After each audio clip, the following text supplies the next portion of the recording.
Assalamualaikum warahmatullahi wabarakatuh.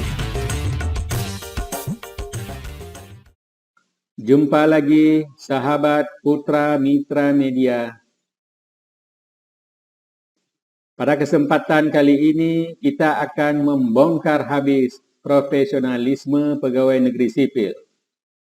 Fakta ini kami sajikan berdasarkan laporan Asian Development Bank yang diterbitkan dalam laporan yang berjudul A Diagnostic Study of the Civil Service in Indonesia, Januari 2021.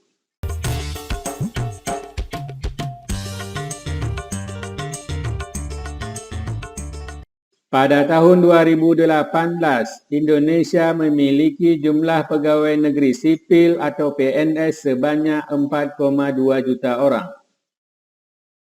Jumlah tersebut menurun jika dibandingkan dengan jumlah PNS tahun 2009 sebanyak 4,5 juta orang.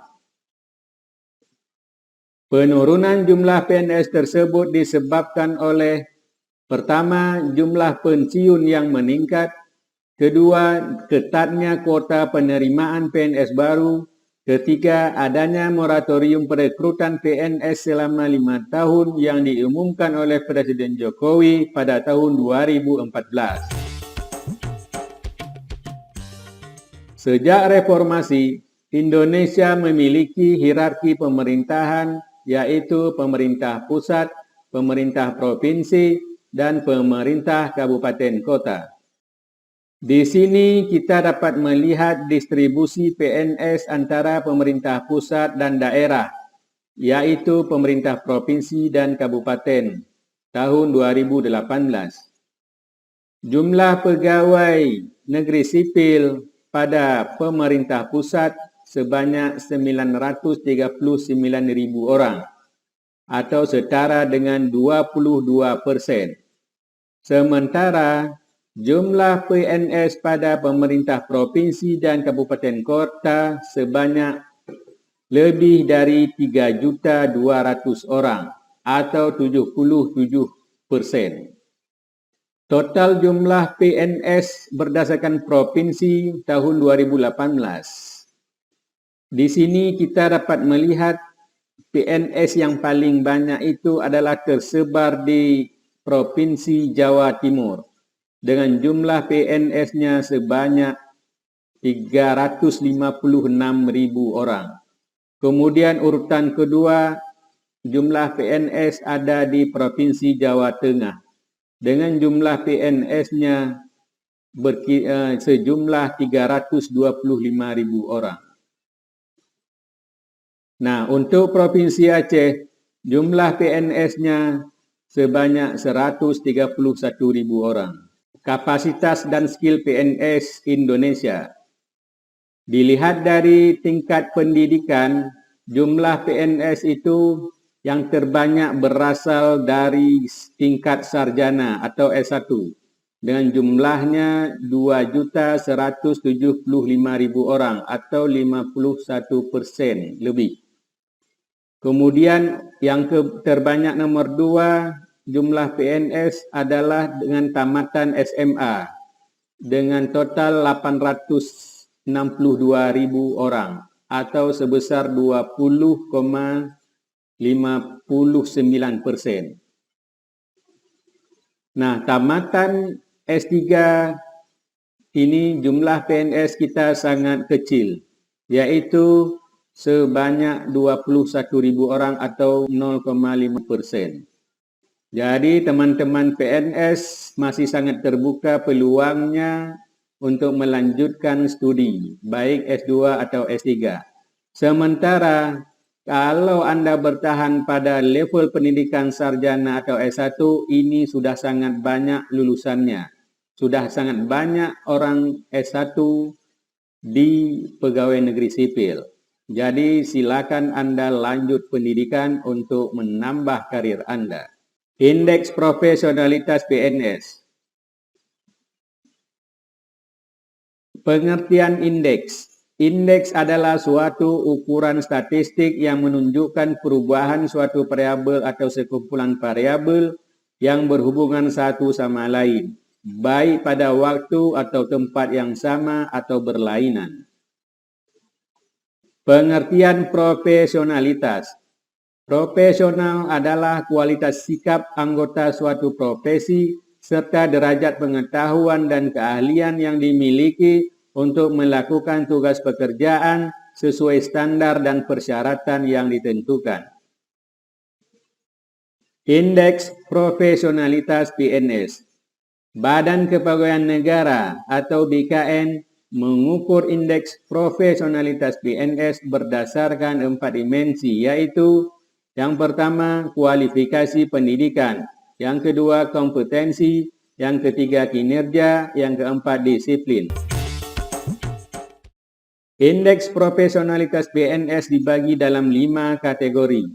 Yang pertama sangat rendah, skornya kurang dari 60.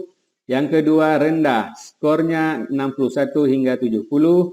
Yang ketiga cukup, skornya 71 hingga 80. Yang keempat tinggi, skornya 81 hingga 90. Yang terakhir sangat tinggi dengan skor 91 hingga 100. Hasil survei Indeks Profesionalitas PNS. Hasil survei yang dilakukan oleh Badan Kepegawaian Negara atau BKN secara nyata telah membuktikan bahwa Indeks Profesionalitas PNS Indonesia secara keseluruhan masuk kategori rendah. Adapun perinciannya sebagai berikut. Indeks Profesionalisme PNS Pusat 68,50. Kategori rendah. Kemudian indeks profesionalisme PNS Provinsi 65,10. Kategori rendah. Kemudian indeks profesionalisme PNS Kabupaten Kota 60,30. Kategori rendah. Ini kawan dimuat dalam laporan Asian Development Bank seperti yang kita jelaskan tadi di awal. Jadi secara keseluruhan indeks profesionalisme PNS Indonesia masuk kategori merah, yaitu rendah. Sekarang mari kita korelasikan dengan level Human Capital Index Indonesia menurut survei World Bank. Tahun 2020, World Bank menerbitkan laporan The Human Capital Index. Laporan tersebut merupakan hasil survei mengenai tingkat human capital terhadap 174 negara di seluruh dunia. World Bank mengukur Human Capital Index berdasarkan 3 aspek, yaitu kelangsungan hidup, sekolah, dan kesehatan. Nilai Human Capital Index menurut World Bank berkisar dari 0 hingga 1. World Bank membagi Human Capital Index dalam 4 kategori. Yang pertama rendah. Human Capital Index-nya berkisar dari 0,40 hingga 0,50. Kemudian sedang. Human Capital Index 0,60 hingga 0,70. Yang ketiga tinggi, Human Capital Index 0,70 hingga 0,80. Keempat sangat tinggi, Human Capital Index lebih dari 0,80. Human Capital Index beberapa negara di dunia tahun 2020. Nah, Singapura Human Capital Index-nya 0,88. Ini merupakan Human Capital Index paling tinggi di dunia. Kemudian kita lihat yang paling rendah adalah Republik Afrika Tengah dengan Human Capital Index 0,29. Inilah negara yang paling rendah Human Capital Index-nya di dunia. Kemudian kita lihat Brunei Darussalam. Human Capital Index-nya 0,63. Kategorinya sedang. Kemudian Malaysia 0,61, kategorinya sedang. Thailand juga 0,61, kategorinya sedang. Indonesia kategori Indonesia Human Capital Index-nya 0,54 kategori rendah. Nah, jika kita bandingkan dengan negara tetangga, baik Brunei Darussalam, Malaysia dan Thailand, Indonesia jauh tertinggal di bawah. Hanya Human Capital Index kita 0,54. Sangat merah kawan, rendah. Melihat realita tersebut, wajar bila dikatakan produktivitas penduduk Indonesia relatif rendah dibandingkan negara tetangga. Kesimpulan terakhirnya adalah kita lihat dari segi indeks profesionalisme pegawai negeri sipil, Indonesia masuk kategori rendah. Juga dilihat dari sisi Human Capital Index, penduduk Indonesia masuk kategori rendah, jauh tertinggal dari negara tetangga. Demikian fakta yang kami sajikan, semoga bermanfaat bagi kita semua. Assalamualaikum warahmatullahi wabarakatuh.